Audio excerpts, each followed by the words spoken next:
1200 BC, Sicily. You are a Cyclops. A giant with a single bulging eye in the center of your forehead, thick skin stretched over swollen muscles, a heavy jaw lined with crooked yellow teeth, and arms too long and powerful for a newborn. From the moment you are born, you are not a baby to be cradled, but a monster to be feared. Your mother does not hold you close. She pulls back, whispering curses under her breath, as if your very existence is punishment. The cave echoes with your first cries, and instead of comfort, they bring silence. The kind of silence that says everyone wishes you had never been born. Your eye follows them as they leave, too large to hide, too strange to ignore. That single eye brands you forever, and it is the reason no one will ever look at you with warmth. As you grow, the distance becomes worse. Children hide when they hear your footsteps thundering down the rocky ground. They do not invite you to games or to share food, they scatter and whisper. Imagine trying to play hide and seek when your forehead looks like a lighthouse blasting its beam across the night. No matter how strong you are, no matter how tall you grow, your life is defined by that one grotesque feature. You are not admired for your size, you are mocked for your deformity. Every time you catch your reflection in a pool of water, you see not a child, but a creature, a reminder that you do not belong to their world. Your body grows faster than theirs, and soon you are towering over everyone. When you speak, your voice shakes dust from the ceiling, and when you move, the earth seems to shift under your weight. None of it matters. To them, you are not powerful, you are terrifying. No one calls you friend, no one dares to stand near you. They see the eye first, then the brute strength, and finally the danger. You are isolated by nature itself, a walking warning sign that makes mothers clutch their children tighter, and fathers whisper that it would be safer if you were gone. And yet, while mortals recoil from you, the gods watch closely. They are not blinded by fear, they are calculating. They do not see a cursed child, but a tool with hands large enough to shape molten iron, arms powerful enough to hammer mountains into weapons, and lungs that can feed the fires of a forge forever. You are not loved, but you are useful. And in their world, usefulness is worth more than affection. Your life begins in rejection, but it will not remain in silence. Soon, your solitude will be broken by chains, and your strength will be claimed by Olympus. You are taken from the caves and dragged into the depths of volcanic mountains, not as a free giant, but as property of the gods. As a Cyclops, your strength is no longer your own. They do not ask if you want to serve, they demand it, chaining your existence to the forges that burn hotter than the sun. Here, beneath the earth, the air is thick with smoke and fire, and your massive hands are pressed against anvils glowing with molten iron.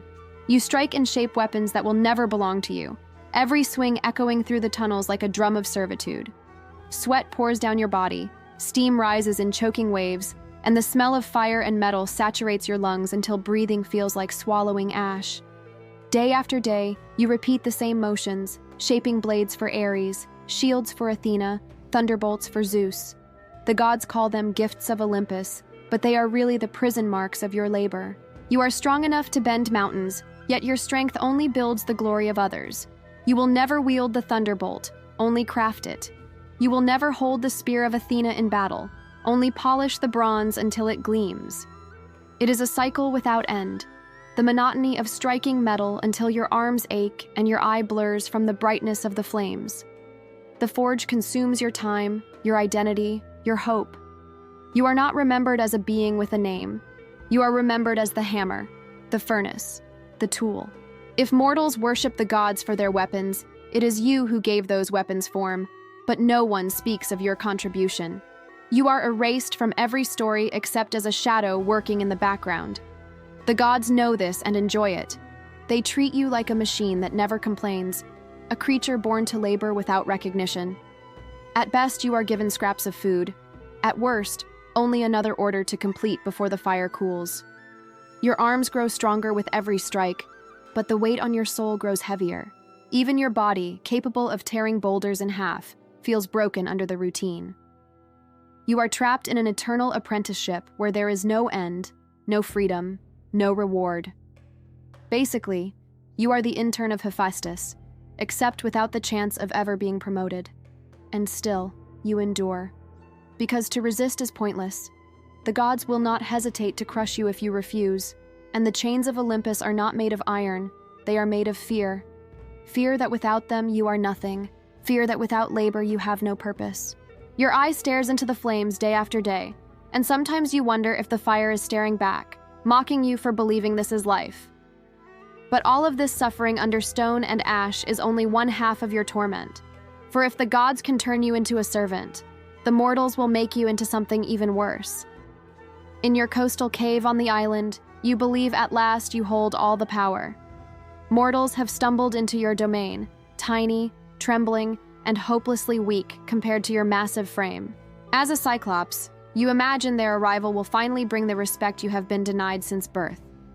You shove a boulder across the cave entrance, a stone so heavy no human could dream of moving it, and you laugh as they scatter into corners like mice. You think the tale of this night will echo for centuries as proof that you are a son of Poseidon, feared and unstoppable. But arrogance blinds you long before the stake ever does. These men are not warriors who meet you with swords. They are deceivers who rely on wit, and wit has always been your greatest weakness. You seize some of them and devour them whole, ripping into their flesh with the hunger of a beast. Their screams confirm every ugly rumor mortals have ever told about your kind, that Cyclopes are savage, mindless monsters with no purpose but cruelty. You think yourself clever when their leader Odysseus offers you strong wine, and you drink until your eye swims in drunken blur. In your haze, you boast of your power, secure in the thought that no human could ever harm you. It is your single greatest mistake. When the sharpened stake drives into your one eye, it is like fire poured directly into your skull. You roar, the cave shakes. Your hands tear at the weapon, but only drive it deeper. The pain is absolute. Your vision nothing but blinding white agony. You bellow to the heavens, calling for help. But when your brothers ask who has done this to you, the words you scream seal your shame for eternity. You tell them nobody has struck you, because that is the trick Odysseus gave as his name, and your kin retreat, laughing at what they believe is your madness. The mortals escape beneath your groping hands, slipping past the boulder you once thought made you untouchable. From that night forward, your name is not remembered with fear, but with mockery. The gods sneer at your failure, mortals spread the tale across the seas, and your legacy shrinks to a cruel punchline. You are not remembered as a craftsman of divine weapons or a titan of strength. You are the fool who was blinded by clever trickery and left howling helplessly in his own cave. In today's language, being defeated by a handful of humans became your mythological equivalent of turning into a meme, a story replayed endlessly for laughs.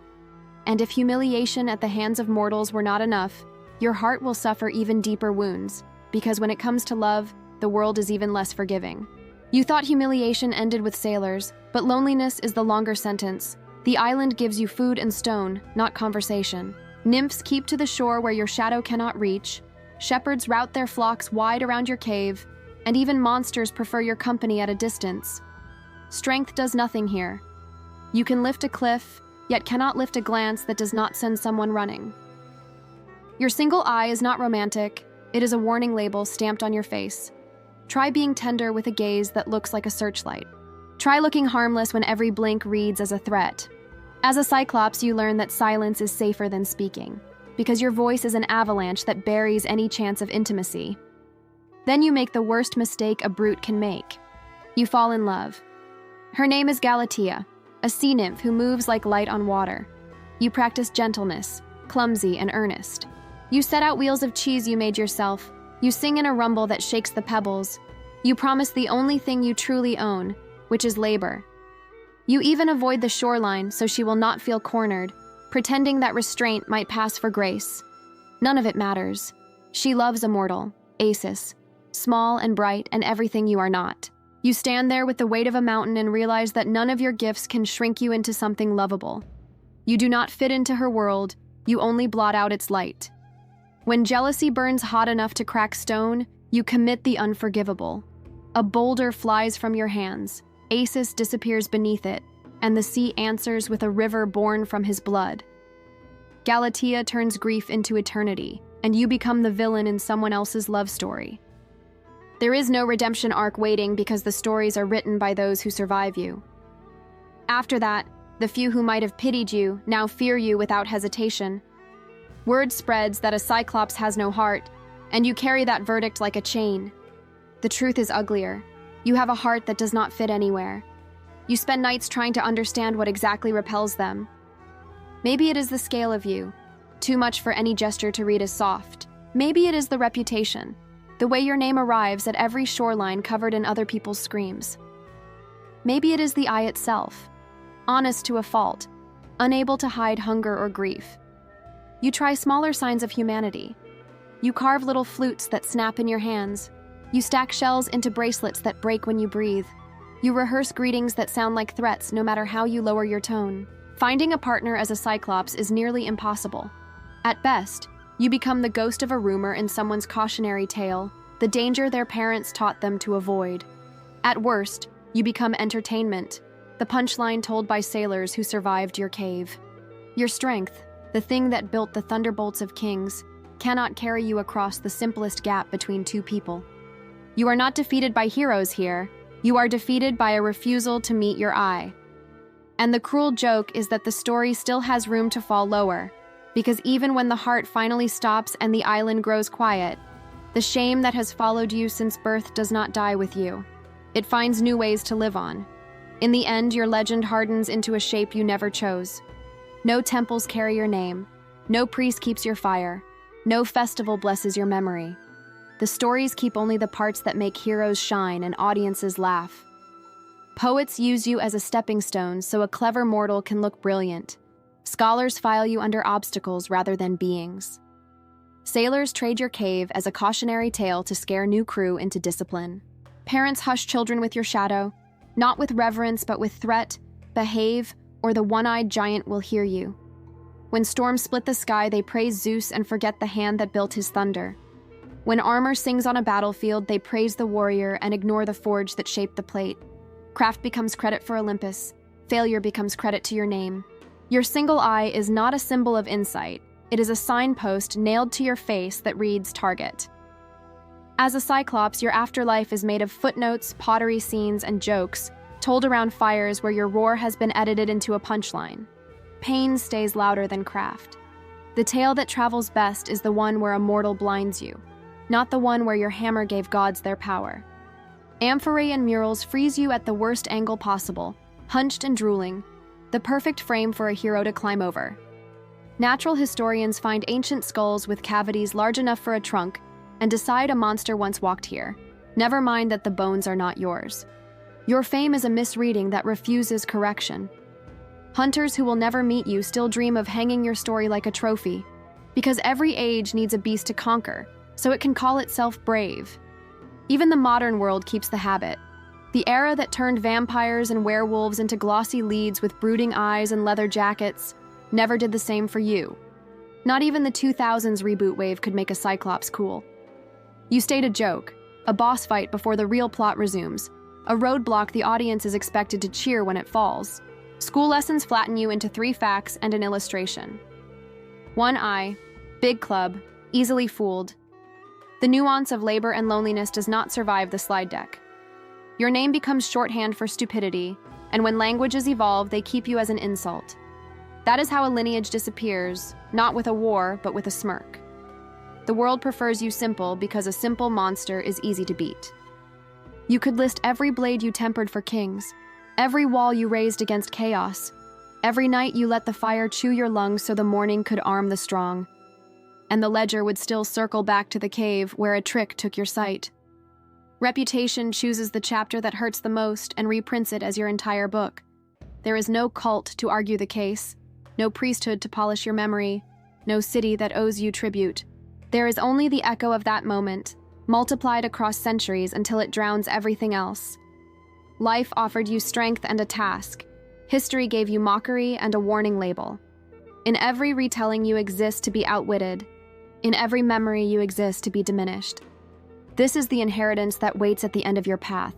Not glory, not mercy. Only the certainty that being a Cyclops is a sentence without appeal, and that the world will keep you on display as proof that even giants can be made small.